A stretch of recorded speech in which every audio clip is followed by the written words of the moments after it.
About the case verse. The case verse is your space to explore real-world business events, decode disruptions, and uncover timeless management insights.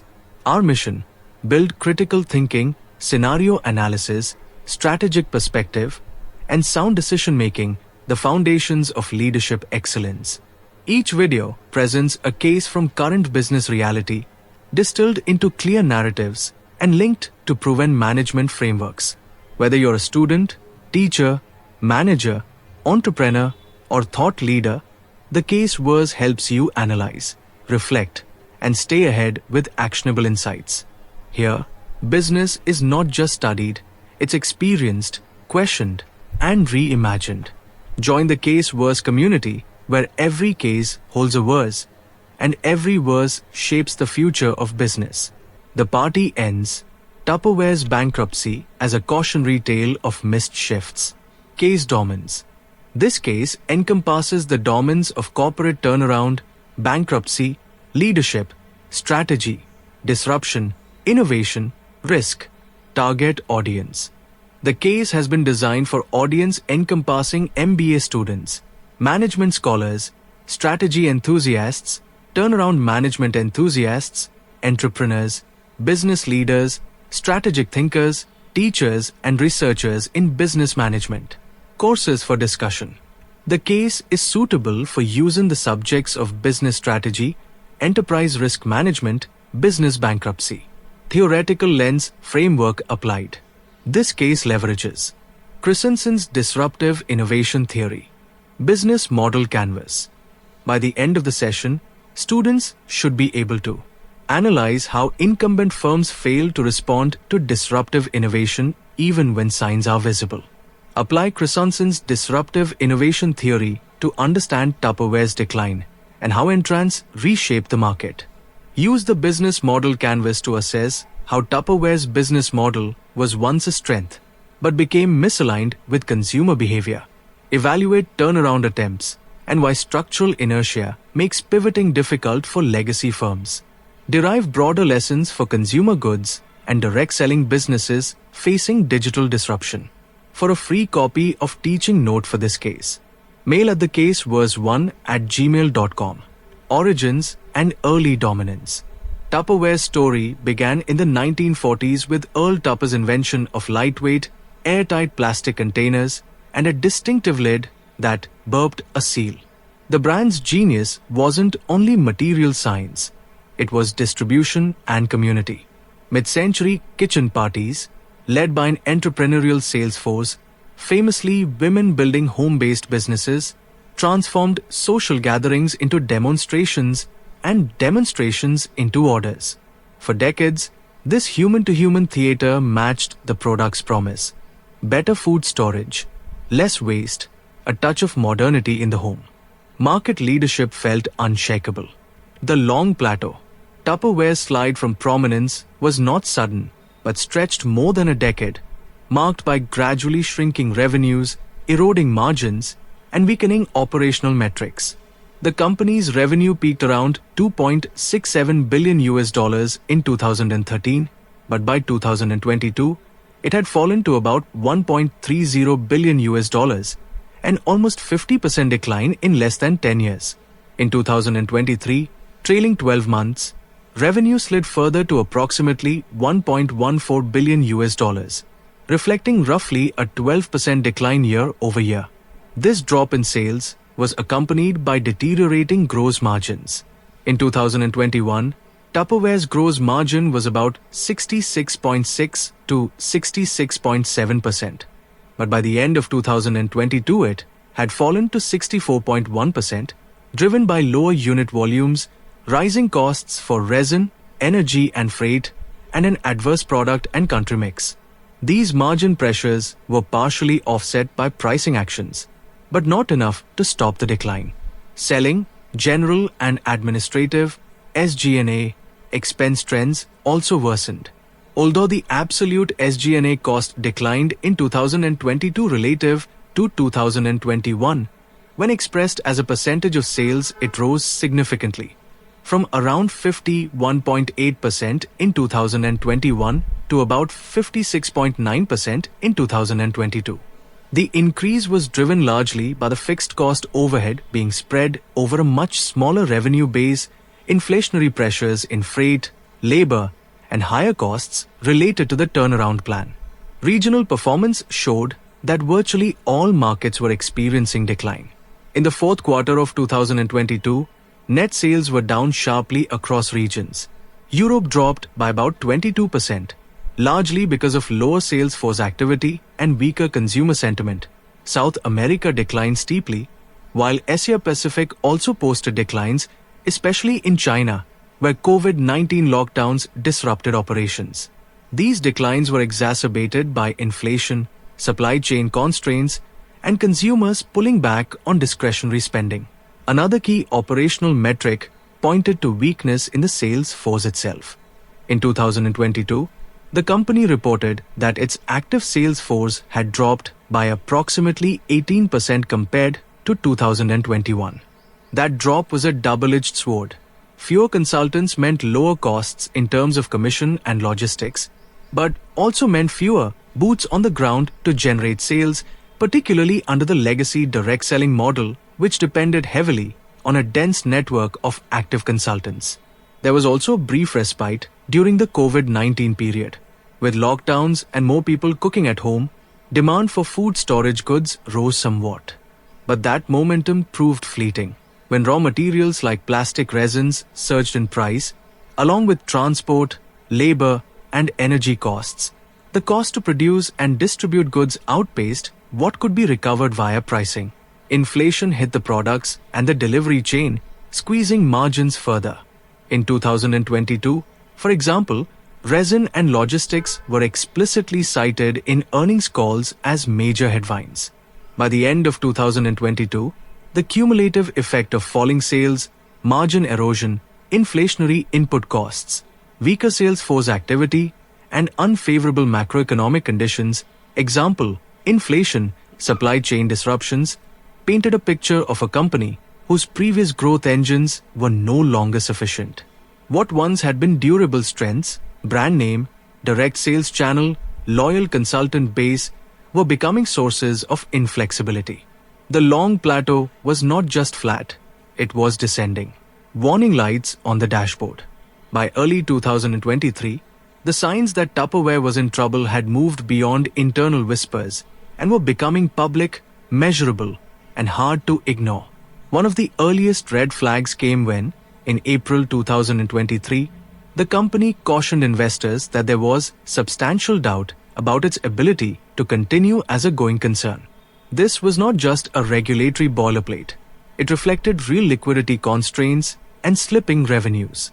Another visible warning was in its financial reporting practices. Tupperware delayed filing its 2022 annual report, Form 10-K, and subsequent reports, citing material weaknesses in internal control over financial reporting, resource shortages, high turnover in its accounting department, as well as a loss of continuity of key personnel. The company's former auditor, PwC, declined to be reappointed in late 2022, which led to KPMG being brought in. These audit changes and delays undermined transparency and investor confidence. In parallel, its liquidity profile was deteriorating. In March 2024, Tupperware formally warned that its liquidity was inadequate to fund operations. The company said it might not survive the next year without significant improvement in cash flow. Around that same time, the company negotiated forbearance with lenders, modified credit agreements to reduce its minimum liquidity thresholds in its revolving credit facilities, and agreed to reduce or reallocate about $150 million in cash interest and fees, adjust amortization schedules, and extend maturity dates. Revenue decline provided another strong signal. Full year 2022 revenues were about $1.305 billion, down substantially compared to earlier years. And by late 2023, quarterly revenues were falling year over year. For example, in Q3 2023, revenue dropped about 14% compared with the same quarter the previous year, while losses, both operating and net, mounted. Credit rating agencies also raised alarms. Moody's, in April 2023, published one of its early warning pieces, specifically citing the combined pressures of declining sales, changing consumer behavior, and the challenging macroeconomic environment as threatening Tupperware's financial stability. Similarly, S&P assigned a B+ rating in late 2021, which the company later asked to have withdrawn, and from then on, Tupperware was operating with elevated perceived credit risk. Stock market behavior mirrored these warning signs. The company's share price eroded sharply. In 2024 alone, shares dropped by over 50-70% depending on the period, reflecting investor concerns about the profitability, liquidity, and viability of the business. Taken together, these warning lights, official going concern statements, missed or delayed filings, accounting weaknesses, liquidity warnings, revenue shrinkage, credit downgrades, and share price collapse formed a pattern.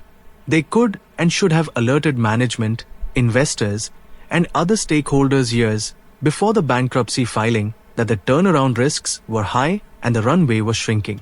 A bet on renewal. By mid-2023, Tupperware's leadership recognized that without structural relief, the brand's legacy strengths wouldn't be enough. A key inflection came with the debt restructuring agreement announced on 3 August 2023, which involved an agreement with its lenders to rework its credit facilities and pushed out certain obligations to allow breathing room for the turnaround. Under this deal, the company secured a reallocation or reduction of about $150 million of cash interest and fees. Another element involved extending the maturity of roughly $348 million of principal and reallocated interest fees to fiscal year 2027, with payment-in-kind interest for some parts, thereby lessening near-term cash burdens. At the same time, Tupperware negotiated a reduction in amortization payments through FY 2025 by approximately $55 million. Operationally, the deal also provided immediate access to roughly $21 million in revolving borrowing capacity. These moves were intended to preserve liquidity while executing the broader transformation. Alongside the financial restructuring, the company also articulated a refined strategy under its turnaround plan. As noted in filings, the plan involved simplifying the business by concentrating on what had the highest promise, shifting from a purely distributor push model, where consultants drive orders proactively, toward more of a consumer pull approach. That means increasing the presence in channels where consumers already shop, e-commerce, retail, improving digital interfaces, using global bestsellers to focus product assortments, and leveraging data and analytics to better predict what consumers want. India came to symbolize a microcosm of what the renewal might look like. Earlier in the decade, Tupperware India had embarked on a bold retail expansion, planning to open up to 1,000 exclusive stores over 5 years. By late 2021, it had opened its 100th store in Chennai, aiming for 130 that year, then more in 2022 under a franchise model. This retail expansion was paired with digital and social selling efforts.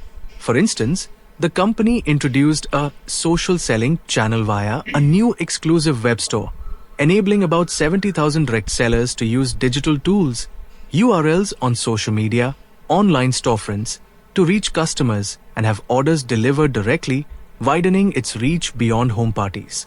These combination of steps, financial restructuring plus growth of omni-channel access, represented Tupperware's best shot at repositioning.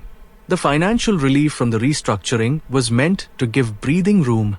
The omni-channel consumer pull ambitions, retail stores, e-tail, social selling, were intended to modernize how Tupperware reached consumers. Yet, even as these renewal efforts rolled out, several constraints prevented them from gaining sufficient traction.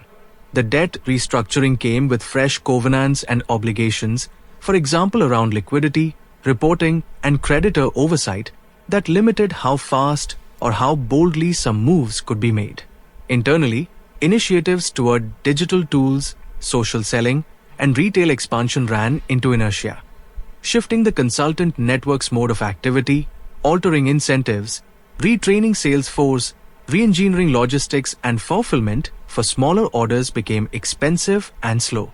Meanwhile, inflation, supply chain disruptions, and rising input costs siphoned off the gains from cost savings and slowed margin recovery. In summary, while Tupperware's bet on renewal was serious and multifaceted, the pace, scale, and external headwinds meant it was still insufficient relative to the size of the underlying challenge. The channel that wouldn't bend. Throughout its decline, one of Tupperware's most persistent handicaps was its near-exclusive reliance on a channel model rooted in direct selling. By 2023, nearly 90% of its global sales still came through independent consultants and party plan demonstrations. This channel, once the defining core of the brand's identity, became increasingly ill-suited for a market reshaped by digital convenience and omnipresent retail. The problem was not just that this channel was dominant. Many legacy companies have a historic channel that persists, but that Tupperware's infrastructure, incentives, operations, and product flow were optimized for it. Physical catalogs, in-home parties, consultant-hosted demos, and a commission-driven network of individuals were expensive to scale, slow to adapt to new geography or behavior shifts, and increasingly outmatched by competitors who sold directly online or via retail globally. For consumers used to browsing Amazon or visiting big box stores, the time needed to schedule a party, wait for the consultant to deliver, or order via offline channels felt like friction. Meanwhile, competitors offering similar containers, sometimes with lower features but far better availability and faster delivery, undercut Tupperware's relevance. In some markets, Tupperware tried to bend or broaden the model, but those efforts were partial and late. For example, in India, about 80% of sales remained via direct selling even after multi-channel strategies were introduced. The remaining 20% came from e-commerce, about 12%, and offline stores, 8%. The company opened retail brand outlets, launched web stores, and enabled social selling tools for its consultants, giving them URLs to share via WhatsApp, Instagram, etc. to capture orders online. However, these newer channels remained small in scale relative to the legacy model, and often incurred high setup costs and low margins in the early phases. Another sign of the rigidity was the slow pace of change in print collateral and product introduction cycles. In many markets, physical printed catalogs were updated only a few times a year. This meant that new product offers or promotional features that digital-first competitors could adjust weekly or monthly had to wait, making Tupperware slower to respond to shifting consumer preferences or cost pressures in packaging, shipping, or functionality. The company's attempts to sell through major retailers and marketplaces also had mixed results. While Tupperware managed to get placements in Target stores, US, and list products on large online platforms like Amazon and Flipkart, especially in India, these channels grew slowly and did not meaningfully offset losses in the core direct selling business. In many cases, margins in retail were lower, fulfillment and logistics costs higher, and brand control more difficult, leading to tensions between standardized product offerings and the customizability or consultant exclusivity the legacy model priced. Moreover, the consultant network itself showed signs of attrition or engagement decline in some markets, as younger consumers preferred instant purchases and digital reviews rather than home party settings. Recruitment of new consultants slowed, and average earnings per consultant slipped. Some consultants were constrained by geography, time, or income demands. Others saw the opportunity cost of maintaining inventories and hosting parties rise relative to what could be earned through simpler retail or online purchases. These trends weakened the network's effectiveness and morale, making it harder for Tupperware to mobilize that channel as a growth lever. In short, the very channel that once gave Tupperware its competitive edge, its direct selling, consultant-led, in-person model became in many respects its greatest liability. The reluctance or slowness to shift resources, culture, and infrastructure toward retail, online, and omni-channel modes meant that by the time those channels were better developed, the company was already facing steep competitive disadvantages, shrinking margins, and brand relevance challenges. The new game on the field. Over the past several years, the rules of competition in home storage, kitchenware, and related housewares have shifted dramatically. One of the clearest indicators is the accelerating growth of the home storage and organization market overall. Valued globally at about $6.88 billion in 2024, it is projected to reach around $10.97 billion by 2034, growing at a compound annual growth rate (CAGR) of nearly 4.8% between 2025 and 2034. Much of this growth is being driven by increased demand for kitchen and pantry organization, modular storage solutions, and a trend toward more sustainable materials. As that demand rose, so did online sales.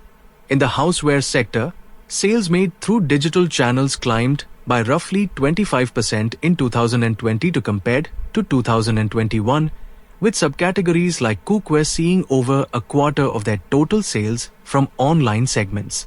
Consumers were placing greater value on convenience, fast delivery, easy returns, large assortments visible in online marketplaces or e-tail stores rather than waiting for catalogs or home parties.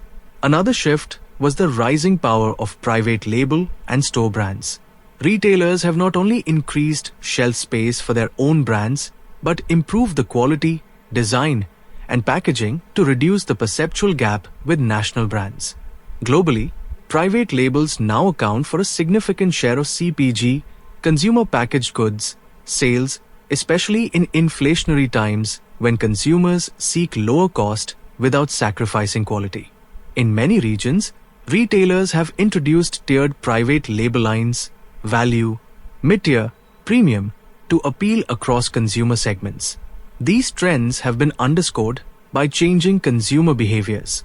Surveys in markets like India suggest that large portions of shoppers believe private label goods meet needs nearly as well as branded products, particularly when quality assurances and trust are in place. Price sensitivity has increased, especially in the wake of inflation and global economic uncertainty. As a result, many consumers are trading down, switching from premium or heritage brands to more affordable or store brand alternatives. E-commerce infrastructure improvements, better payment options, logistics, faster shipping, and marketplace dynamics have amplified these shifts. In many urban markets, online platforms now carry large assortments of storage and organization goods, often with customer reviews, discount mechanisms, and rapid fulfillment.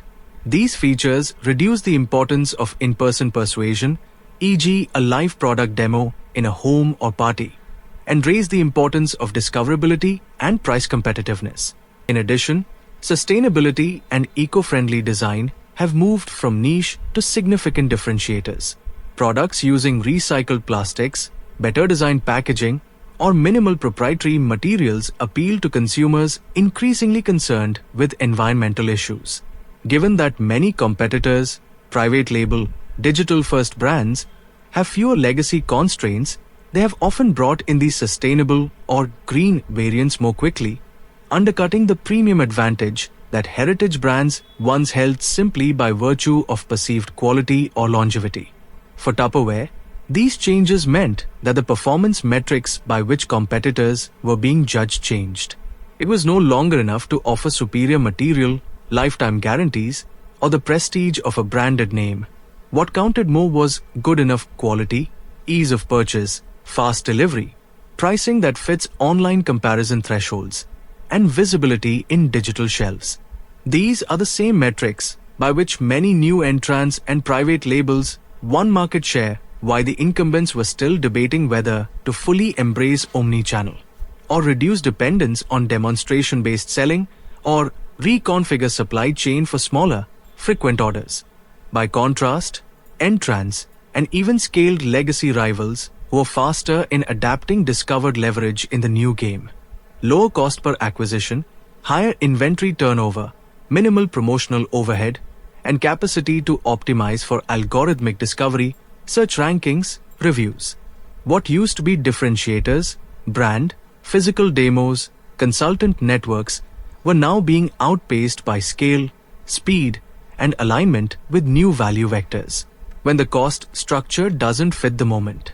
One of the most persistent fractures in Tupperware's decline was the widening misalignment between its cost structure and what the market demanded. In simpler times, fixed and semi-fixed costs, manufacturing plants, resin, plastic, inputs, commissions, demonstration kits, catalogs, and the infrastructure needed to support thousands of consultants were amortized over rising volumes that made them manageable.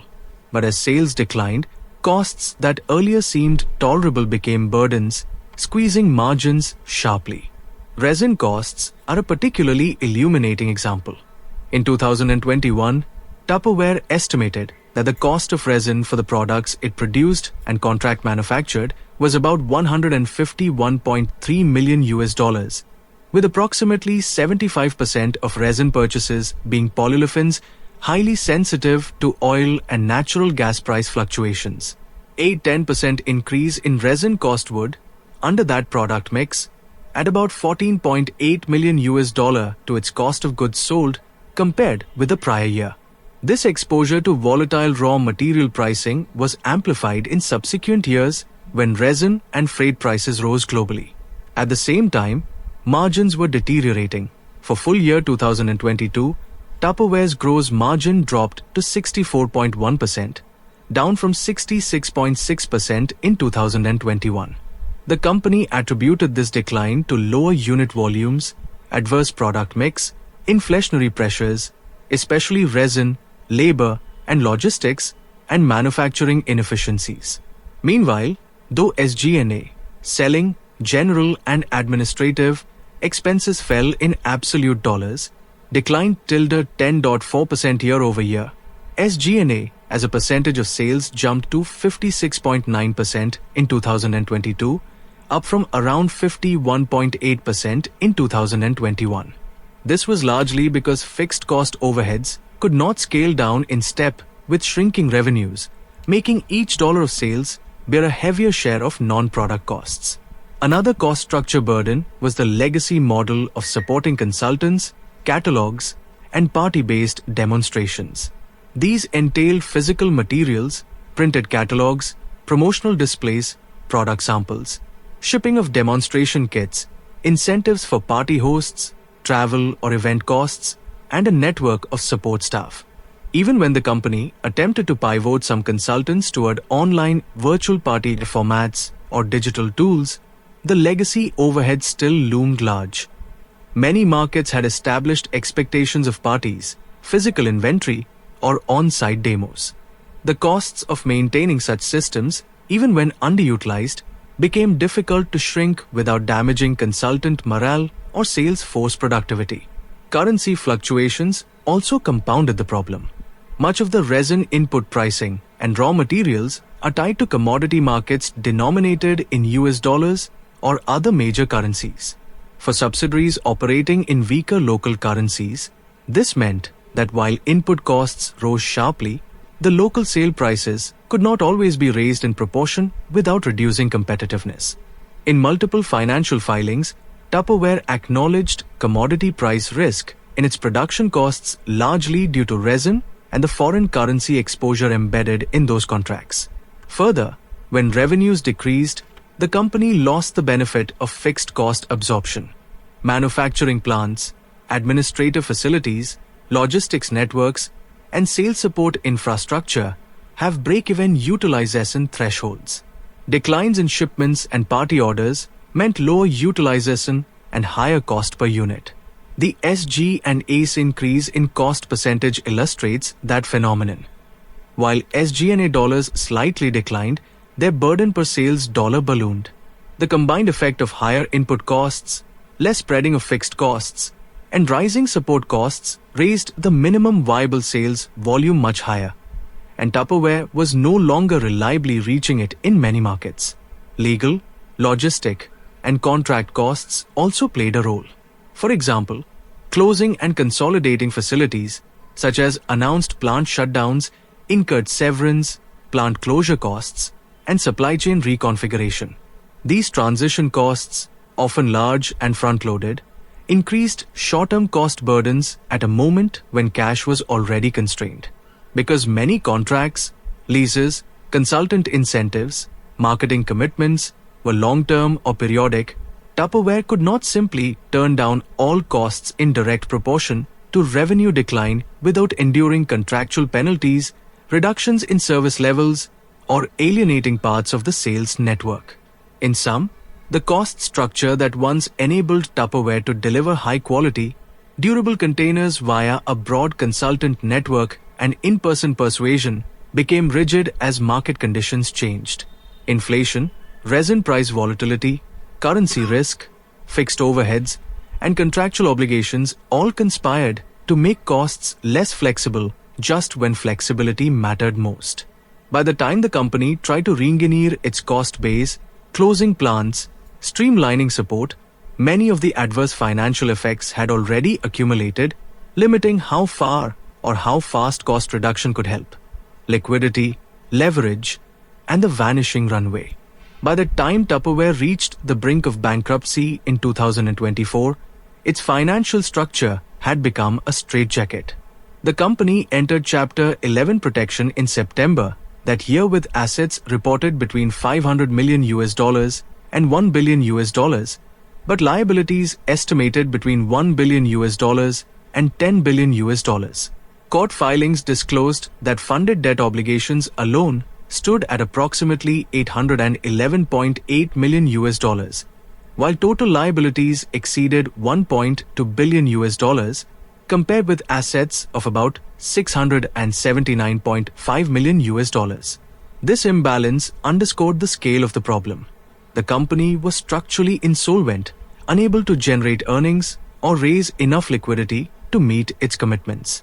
In the third quarter of 2023, Tupperware reported revenues of $259.6 million, down around 14% from the prior year, and a net loss of $54 million. Losses were not an isolated event.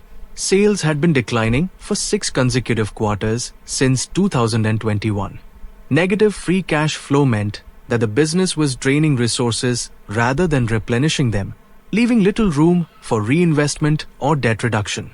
By early 2024, the company's filings included a stark admission of substantial doubt about its ability to continue as a going concern. To stave off collapse, management tried to negotiate breathing space with creditors. During 2023 and 2024, the company reached multiple restructuring agreements designed to extend repayment deadlines, adjust covenants, and provide temporary liquidity relief. In July 2024, for example, Tupperware extended a forbearance agreement that loosened some restrictions on cash balances and reduced revolving credit exposure, a move that effectively kept the company afloat a few more months. Yet these arrangements were bandages, not cures.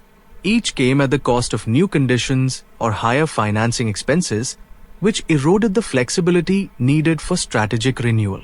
Liquidity pressures also showed up in more visible ways.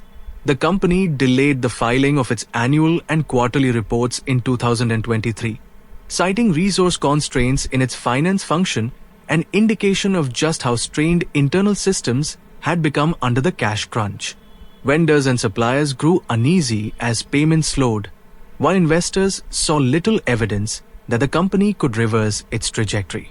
Even as consumer-facing initiatives were rolled out, such as expanding into Target stores or experimenting with e-commerce, the financial runway continued to shorten, giving management less time to make those initiatives work.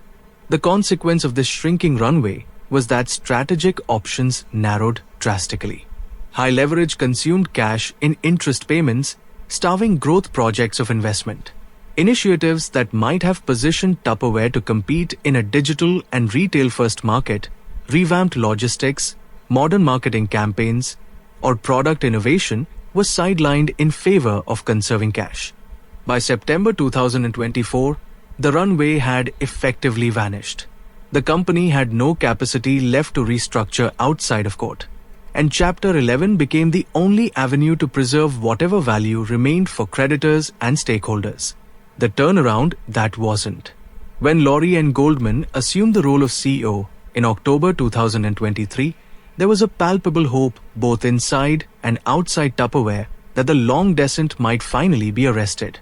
Goldman, who came with credentials including leadership at Avon North America and Spanx, was tasked with steering a transformation toward a digital-first, technology-led company.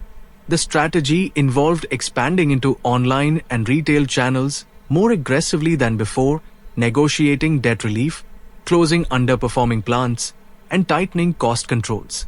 Some early moves under this plan included opening a seller storefront on Amazon in June 2022 and gaining placement in major retail partners like Target in October 2022. These steps were meant to complement the core direct sales organization. However, results showed that these efforts were either insufficient in scale or too slow to offset the continuing erosion in the older parts of the business. By the end of fiscal year 2022, total global sales had dropped about 18% year-over-year. Every market except South America saw sales decline. Inflation in resin, labor, and freight severely squeezed margins even as Tupperware tried raising prices or pushing its cost structure. Internally, there were warning signs that the turnaround plan was failing to gain traction. In early 2024, Tupperware delayed its 2022 10-K filing and later its 2023 annual report, citing material weaknesses in internal controls, staff turnover, especially in accounting, and resource gaps.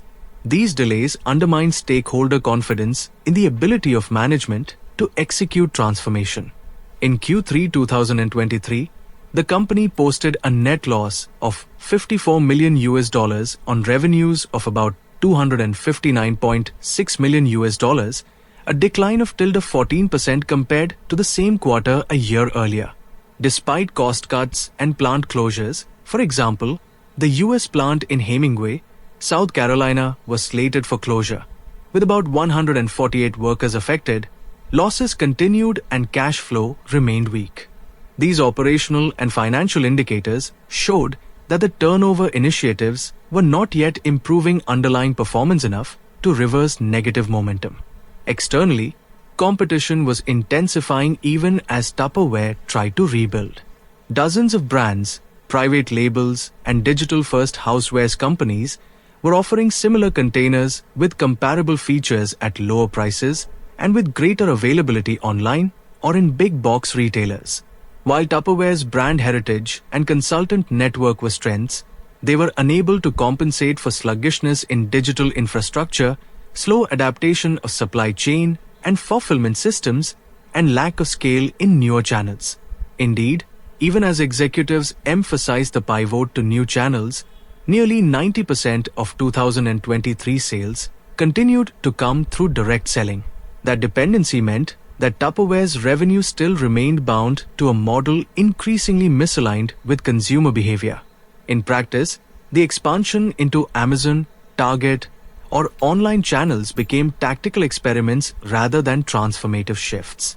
By September 2024, filings showed that despite the turnaround plan, the combination of declining revenue, mounting operating losses, weak cash flow, high fixed and semi-fixed costs, and still burgeoning debt left Tupperware without sufficient runway. The turnaround plan had not yet demonstrably reversed core financial or market trends. Instead, it had delayed the inevitable for some stakeholders. The company acknowledged that Chapter 11 protection was necessary to pursue strategic alternatives and gain flexibility to complete its transformation. The formal descent into court protection. On 17 September 2024, Tupperware Brands Corporation and certain of its subsidiaries filed voluntary petitions under Chapter 11 in the US Bankruptcy Court for the District of Delaware.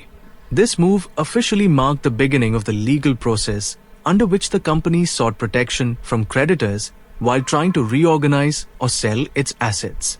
From the moment of filing, Tupperware sought to remain operative. The company filed motions seeking court approval to continue operations as a debtor in possession, meaning it would continue to manage its properties, customer relationships, sales consultants, and day-to-day business operations while under the protection of the bankruptcy court. It also asked the court to allow certain key expenditures, paying wages, benefits, suppliers, and other ordinary course obligations to maintain stability. A core element of the Chapter 11 filing was a planned sale process of core business assets. Tupperware established bidding procedures intended to solicit offers from potential buyers, including designating a stalking horse bidder to set a floor price in an auction process. By doing so, Tupperware hoped to maximize the value of its assets while reducing the liabilities tied to underperforming operations or contracts. The debtors also filed motions to approve the assumption and assignment of executory contracts and unexpired leases, which would allow a purchaser to choose which obligations to keep and which to reject. At the time of filing, Tupperware disclosed that it carried about $811.8 million in funded debt obligations, including a primary first lien term loan facility with a relatively small $8 million bridge loan added shortly before the petition date. Many international subsidiaries were non-debtors and thus not directly part of those funding obligations.